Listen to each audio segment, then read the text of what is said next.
बिस्मिल्लाहिर्रहमानिर्रहीम। अस्सलाम वालेकुम रहमतुल्लाहि व बरकातुहू। अज़ीज़ तलबा, अल्लाह से दुआ है कि आप जहाँ भी हों खैरियत से हों और अल्लाह ताला आपको अपनी हिफ्ज़ व अमान में रखे। आज हम अगला पैराग्राफ पढ़ेंगे अपने सबक लौह और कालीन का। आपसे गुजारिश है कि अच्छे तरीके से सबक याद करते जाएं ताकि आने वाले दिनों में आपको इसका फ़ायदा हो सके।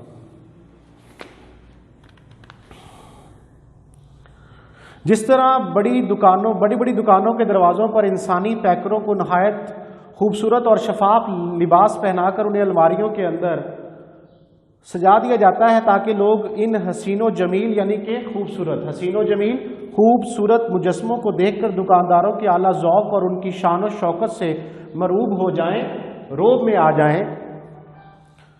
इस तरह आप भी अपनी अमारत और अपनी शख्सियत की नुमाइश के लिए मेरी ज़ात और मेरे फ़न को इस्तेमाल कर रहे थे। अमारत कहते हैं जी अमीरी को।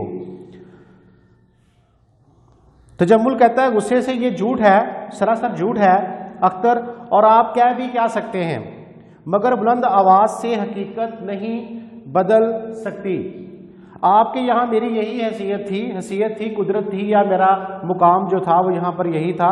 और जिस वक़्त मुझे इसका एहसास हुआ, मुझे महसूस हुआ जैसे मेरी अहलियतों कहते हैं जी काम करने की ताकत, अहलियत ताकत काम करने की, ठीक है जी, पर बर्फ की तह जम गई है।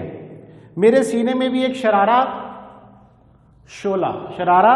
शोला जो था बाकी नहीं रहा। यह एहसास मेरे लिए सुहाने रूह जान को तकलीफ देने वाला साबित हो रहा था कि अपने जिगर का खून दे देकर मैंने फन की जिस शमा को अब तक रोशन रखा है उसका मकसद आपकी शानदार कोठी और आपकी शख्सियत को जगमगाने के अलावा और कुछ भी नहीं।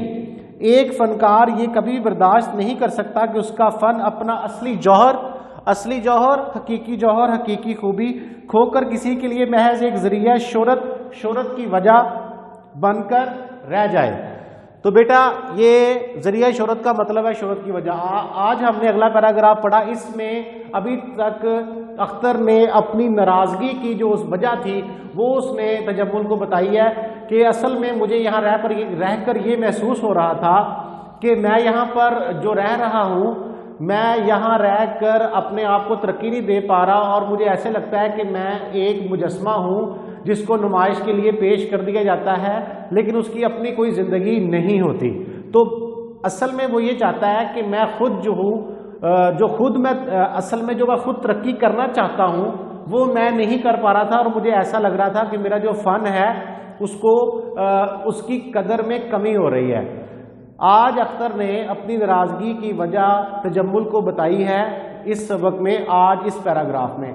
घर पर अच्छे तरीके से सबको को याद करें ताकि आने वाले दिनों में इसका फ़ायदा हो सके और आपको सबक का कोई भी ये पैराग्राफ जो मैं पढ़ रहा हूँ इससे बहुत फ़ायदा हो रहा है आपको, क्योंकि मैं इसकी तशरीह भी कर रहा हूँ, वो सवाल भी हल हो रहा है, सवालों के जवाब भी हल हो रहे हैं और ख़ुलासा भी याद हो रहा है। तो अच्छे तरीके से इसको याद करें। अस्सलाम वालेकुम व रहमतुल्लाह।